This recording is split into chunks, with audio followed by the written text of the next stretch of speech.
Hi friends, how are you? I'm Harold Mike Sizemore. Welcome once again to the next edition of Lockdown 2020.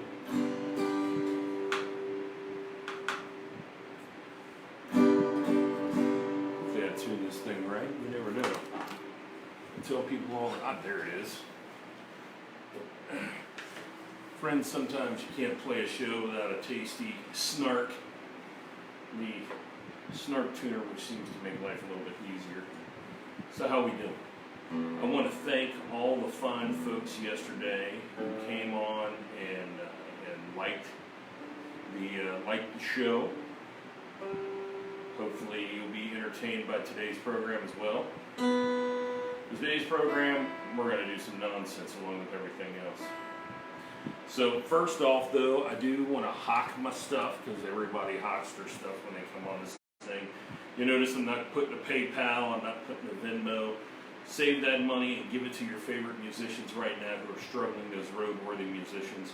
But if you do want to support me and want to support what's going on, the t-shirt is on the website, haroldmikesizemore.com. You can get this fine-looking pick sticker, as well as the fantastic St. Patty's Day button. Take a look at that, man. That nice little shamrock in the middle. Isn't that fantastic? Or you can get the brand new blue pick pen, something you can take with you anywhere you go. All that stuff is on the website, haroldmikesizemore.com, on the internet machine, or just Google me. I'm all over the place. I Googled myself one time. You wouldn't believe the crimes that I commit in other cities. I mean, never mind, that's a different Harold Mike Sizemore. Anyway, so friends, we're going to play a few songs today. We're going to play a couple of new songs, and two of these, well actually, at least 4 of these are the 6 I'm going to play today. You can find on the website, mostly downloaded for free. Some of them you can find on Spotify, Apple Music, Shazam, all the other fine streaming outlets, wherever it is you might be finding music. So thank you guys so much for coming on. Today, playing my original Tacoma before Fender bought them and turned them into whatever they do when they buy those guitar brands, especially when they're not making a whole lot of money. So anyway, this first song today is one that I recently wrote due to the lockdown of everything, and it's pretty brand new, and you can go to the website right now and download a fine copy of it. Or go to SoundCloud and search for Harold Mike Sizemore. It's on my page there. I'm streaming everywhere, so don't get it on. Anyway, so this song I wrote pretty recently. It's called Social Distance. I hope you like it.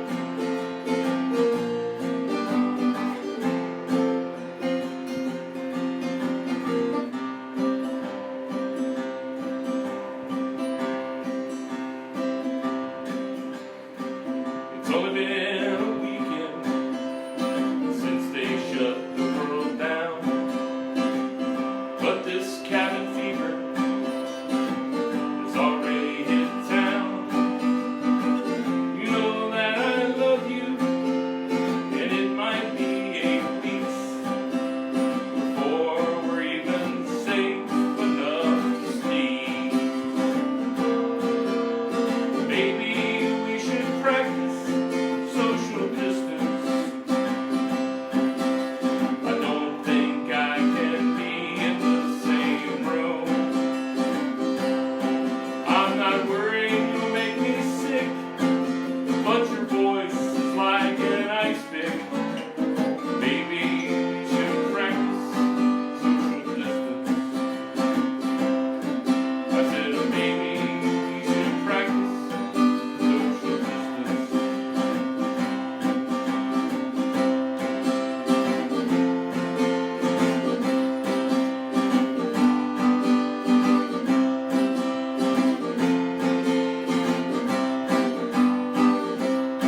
and I've run out of weed to smoke.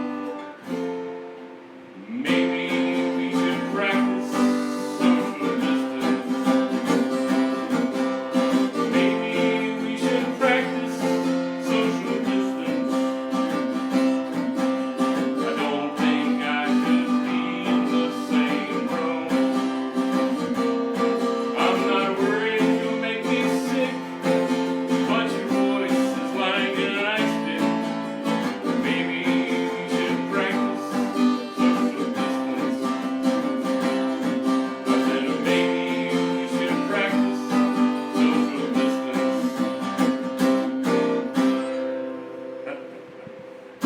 Alrighty, friends, when we went shopping at Kroger today, good news and bad news. Good news is they had plenty of toilet paper. The bad news was nobody was actually practicing social distance, so I could be sick and not even know it right about now. So all I'm saying is stay home. That way you ain't trying to get all your neighbors sick and your mom and your dad sick if there's, good Lord willing, they're still alive. Don't get your neighbors sick and all that stuff is ridiculous. This is one of those times where it's like, it doesn't matter what anybody says because the coronavirus is not political.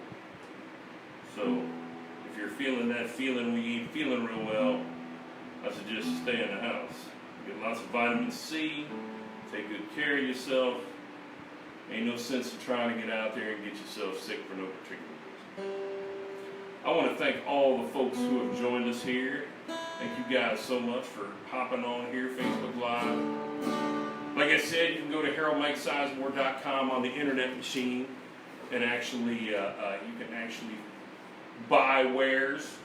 Once again, the t-shirt, the pins, the brand new Harold Mike Sizemore sticker. You can even find Black Mountain Throwdown stuff on there too, from the Black Mountain Throwdown album, Kentucky Soul. So in case you're wondering about that. I started these way too late, and unfortunately, you know, I thought to myself, these would be really fun to start doing regular type of thing. And unfortunately, last week, Kenny Rogers died. And as a part of my show, I made jokes for the longest time about Kenny and this weird plastic surgery that he had. Or the fact that Sarah and I went and saw Kenny Rogers on his last tour. And by the way, I love me some Kenny Rogers, and Kenny was good that night by all stretch. But for those of you, my Cincinnati friends who've ever been to the Taft Theater, the Taft Theater is not a big enough room to have 3 giant monitors. So apparently Kenny thought everyone in the crowd was over 65 and blind. So we enjoyed the show. Later on, we figured out that some of it was so we could play movie clips from the Gambler and stuff like that. So anyway, I'm gonna do that one right now here in tribute to the late great Kenny Rogers here.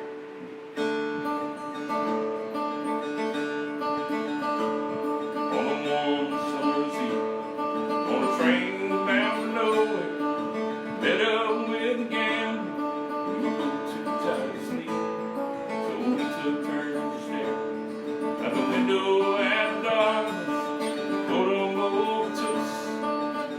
He began to speak. He said, son, I played the light out of reading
find those. They were on a record I did called One of These Days. And it's funny, I'll tell the story. So I used to work in radio, for those of you who don't know. Most of you on my friends list know I worked in radio for a lot of years, so some of you are like aware of that. So I used to produce a show called America's Trucking Network with, when I first started, it was the Truck and Bozo show. I grew up, obviously, here in Cincinnati, and Dale Summers, who was the Truck and Bozo, used to do this incredibly truck driving focused Madhouse Zoo.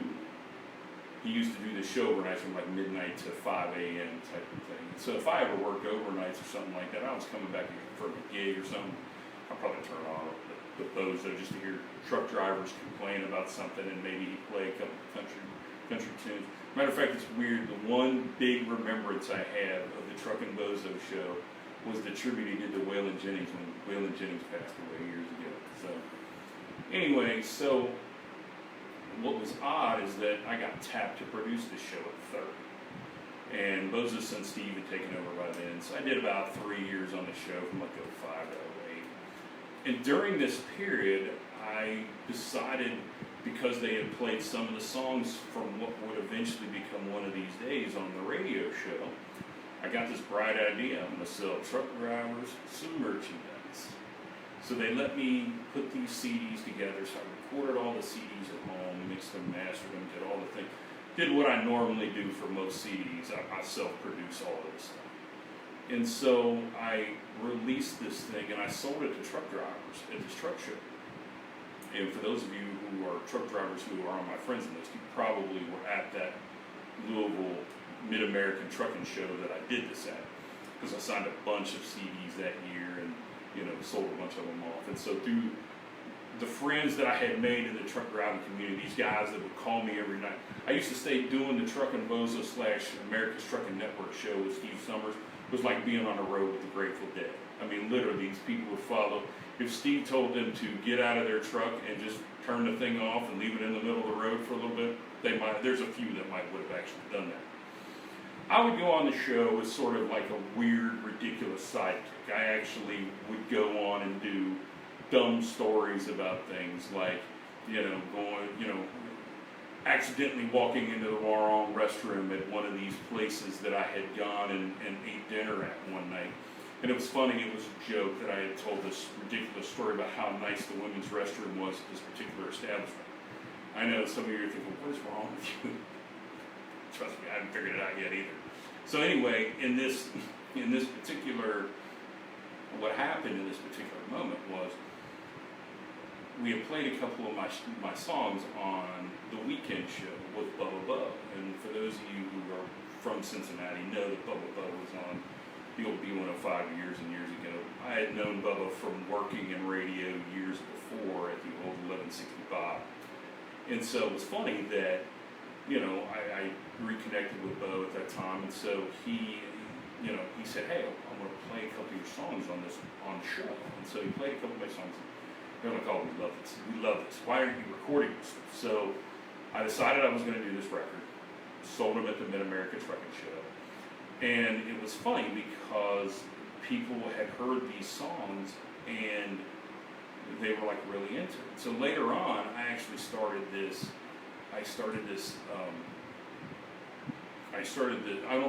went through and did one of these promotion companies. So I moved my CDs to online. Believe it or not, one of these days, I found out about a company called CD Baby, who actually does all of my distribution, if you will. It's how I made it to Spotify and Apple Music and all that stuff for my musician friends who are watching, who rarely pay attention to what I'm saying. Anyway, so what I did is that I sent it to CD Baby. It was getting all over the place, and then I started going through this promotions company, and they started playing this next song I wrote all over Belgium.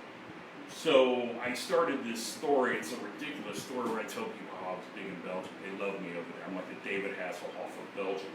And for those of you who have never seen my live show, you've never had the appreciation and the ridiculousness of me explaining to people I'm very similar to David Hasselhoff over there, except you've never seen me running on the beach without a shirt on. So I wrote this song because I thought this was going to be one of those great country songs you put together, and it's still one of my favorites to this day. It's called Stepping Stone. I hope you like it.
Always one of my favorites off that record. I recorded that thing with an old program called GarageBand. And for those of you who are Mac users, it's like a program that actually comes with the machine.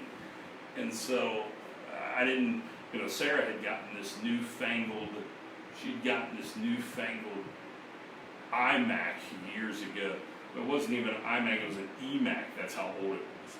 So anyway, I recorded the entire album on that and found a bootleg version of T-Rax, which was an old mastering software. So those days are long gone now. Those were the early years of doing home recording and jamming up your hard drive with all kinds of audio nonsense. Nowadays we have newfangled cameras and iPads and everything else, and everything looks really cool now. It's real official that you can do all this stuff from home. So anyway, this next song I wrote, it is brand new. So for those of you who didn't check out episode 1 yesterday, shame on you. Second of all, I played a couple of brand new songs there. I played Social Distance at the beginning of this one. This one is new. And what's funny is that for those of you who know my wife Sarah, we I write stuff all the time about stuff that we say during during conversation or something like that, because she's so hilarious, and for some reason we just we have those types of conversations. Anyway, she tells me this story. One morning we woke up and she goes, "You were really mean to me last night." And I go, "What do you mean?" And she goes, "Well, I had this dream that you were really mean to me in this dream. You were breaking up with me over a payphone conversation." And I go, "Over a payphone conversation? So how long ago was this?" I haven't seen a payphone, who knows how long. Anyway, so the whole point of it is that she goes, you've kind of been a little bit of, every time I have a nightmare, it's something horrible that you do. So I said, one of these days I'm going to write this song called Dreamville. And she goes, it's ridiculous. She goes, whatever. So finally, recently, I had stewed on this song for years.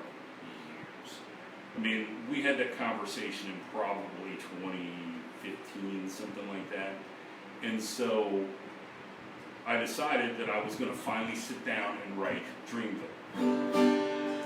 So my friends, dedicated to my wife, and the fact that I was a boogeyman for the longest time, friends, this song is called Dreamville. I hope you like it.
Applause in the background.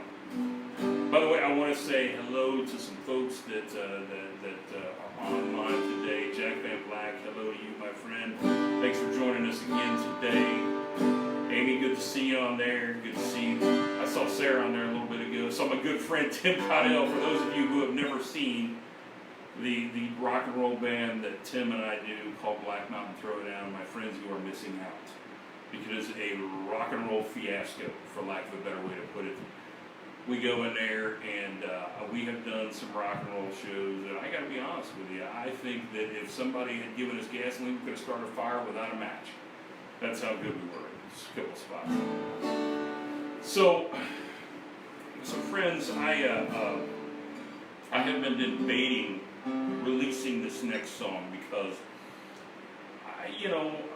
my politics don't match up with everybody. I get it. I understand. I prefer to look at life from a pretty funny view because I think that most of life is pretty hilarious.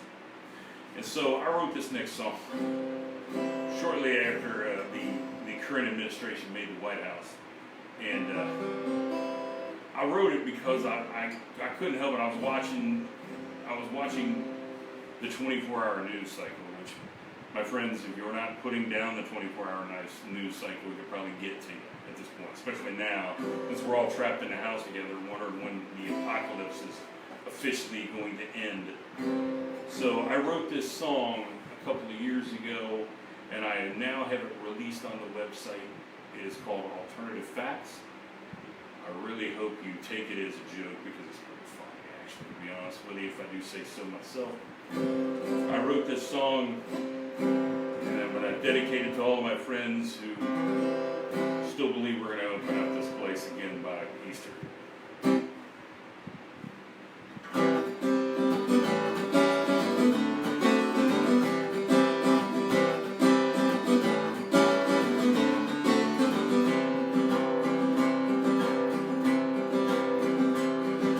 Baby, that's not my Corolla, my Benz is in the shop. And no, I wasn't speeding, I was ultimately stopped. You see, I was just using alternative facts, acting like they was true. If it's good enough for Donald Trump, maybe you believe it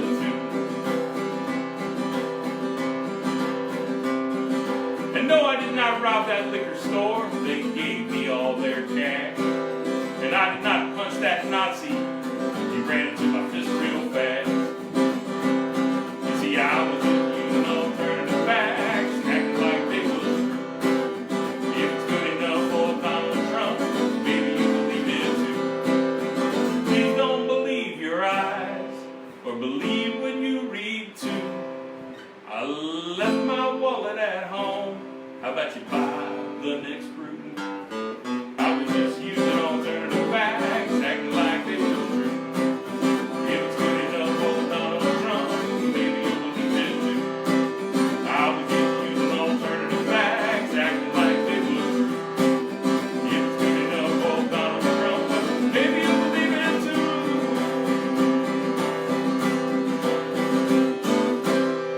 Hey, all right. I wrote that song and the wife could tell me, when you play that type of stuff. But I'm going as my own feed. I think I could probably deal with it either way. So this next song I'm going to do, I set out when I was a younger man many years ago. This is right around the time I wrote Stepping Stone, and I wrote like 4 or 5 other tunes that were like, they were the songs that were going to get me to that next level in the music business. Which coincidentally it's collapsed amongst itself because most artists are independents nowadays. And that's why I keep saying that if you're going to support somebody during these trying times, please support your independent artists. Go and find their PayPal, make a PayPal or Venmo donation in my name if you want. I'm not asking for anything like that. If you're looking to support me, part of the proceeds of what you buy from the website, HaroldMikeSizemore.com, I'm going to donate some of that stuff to the Music Cares folks because those folks are doing their best to just try to keep surviving right now in this time in which the music business, that many of my friends that we go out and see shows constantly together, and it's really kind of cool to be able to enjoy those shows, and those folks need to get paid, right? So not all songwriters, songwriters most of the time get paid if you're getting played somewhere, but the sidemen on some of these bands, they're not making any money right now, and there aren't places to go out and play because of the lockdown is the way it is. So I'm asking you nicely, if you see a friend of yours online right now and they're putting their tip jar out, their digital tip jar, please go out and donate $1, $2 to them. You know, if you can afford it. I know right now there's a lot of friends of mine who are out of work too, who are musicians, and some who are not musicians, who are just struggling through right now. So, you know, I want you all to know I'm thinking about you. And also my friends on the front line of the healthcare crisis that we're facing, and not just the doctors and nurses, who are very important to the cause and certainly the front line, but also, you know, I've got a lot of friends from being a network architect in a hospital system here in Cincinnati that those guys are out right now. They're fighting that battle too. You know, their support personnel just trying to make sure that the hospital stays up with increased amount of people that are there in the waiting rooms, waiting on a loved one, just trying to keep their phone running, just trying to keep their stuff going. You know, the network infrastructure at a hospital facility is very important to keep up, so the doctors and the nurses can keep that fight going as efficiently as possible. So it is very important that we not only think about the doctors and nurses, but we also think about that second line crew that's there. Buddies like my friend Vic Miller, who I hired at Mercy years ago, who's probably still kicking me over that in his own way. So anyway, this next song I wrote, and I thought I was writing one of those Jackson Browne type singer-songwriter great moments. And I started analyzing the lyrics of the song after I'd written the song a little bit later on, and I go, so this could sound like a really heartfelt song about a guy trying to find his way, or it could also become a song where it sounds like a guy just constantly procrastinates. So, depending on how you want to take it, this is the title track from my first CD called One of These Days. You can find it on digital downloads everywhere. It is for sale at the website haroldmikesizemore.com. It is also on Spotify. It's on Apple Music. We worked on a lot of great music for that record years ago. I played everything on the record except for the drum parts. So this one I wrote. I love this song. I still do it at some shows when I get a chance. It's called One of These Days.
I'm growing older, funny how time slips away, but I get moving soon, one of these days. Meant to do this, meant to do that, well,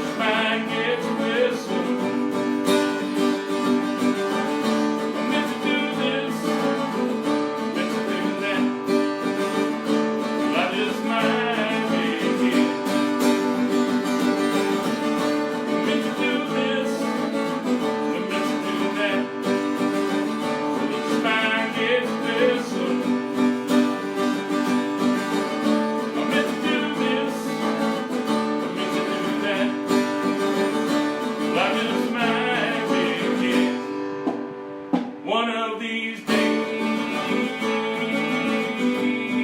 Oh, one of these days.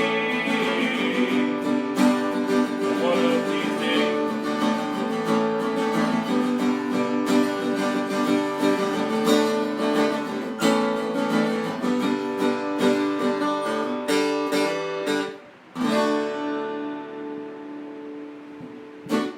All right, friends. So thank you all so much for tuning in to today's show. We'll try to do another one tomorrow. You can find yesterday's show on YouTube, and you can also find any bit of my music actually on YouTube as well. I will be the one who looks like he's playing guitar somewhere, or you'll just find audio tracks that they put on there for me. You can also go to blackmountainthrowdown.net. Find out more about the rock and roll band that Tim Cotell and myself have currently. That we had shows planned in April. Unfortunately, like everybody else, our shows are going bye-bye along with everybody else's shows. So we'll probably get back together sometime soon. We had a date in May possibly that we were going to do, but nothing's confirmed concerning the fact we don't know how long this thing's going to last. So we're going to keep doing these types of shows and having a good time getting to play music for you now and again. Once again, go to haroldmikesizemore.com on the internet machine. You can find all about what I'm doing, what crazy nonsense I might be putting on there. And I'll probably also be posting the shows on there as well. Also, and just for your own edification type of situation. So we're going to be probably trying to put together new music to release this year. We're going to try to put a new CD out at some point. We're still, the good thing about home recording is that you're not motivated by paying a studio hours and hours on end, but at the same time, it also, you don't feel like working on it that day. You're not struggling to work through some of that stuff. So we're going to take it out with one more tune today. This is the first song I ever wrote. I actually played this on actually it was probably about 2-3 years ago. So this song has never made a record. And I don't know why it's never made a record. I keep trying to put it on records, and it keeps not matching up. I was going to put it on That Old Man and Me. It never made it. One of these days, but it's one of my favorite songs. It was the first song I ever wrote. I wrote it Christmas Day of 1998. And I did it on a web thing called Couch by Couch West, which is the online version of South by Southwest at one point. That was before we were doing this type of stuff where we could do our own videos and whatever type of nonsense. So, also for tomorrow's show, if you want to give me a possible cover or two that I might not know or I may know, put it in there. I will try to get your requests. I won't promise you I can do all your requests because there are some things I can't do with an acoustic guitar. Nick Armstrong. No, I'm not playing Def Leppard. Anyway, this is the first song I ever wrote. It's called Never Been in Love Before.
that's all for me today. HaroldMikeSizemore.com on the internet machine if you want to find out more about what I've got coming up and everything else. We'll try to see you tomorrow. The best thing you can do for me, besides taking good care of your musician friends out there, also friends, if you don't mind, take today's episode and share it across your social medias. Just share it with a friend. That's all I can ask. Thank you guys so much. It has been wonderful hanging out with you today. We'll see you tomorrow.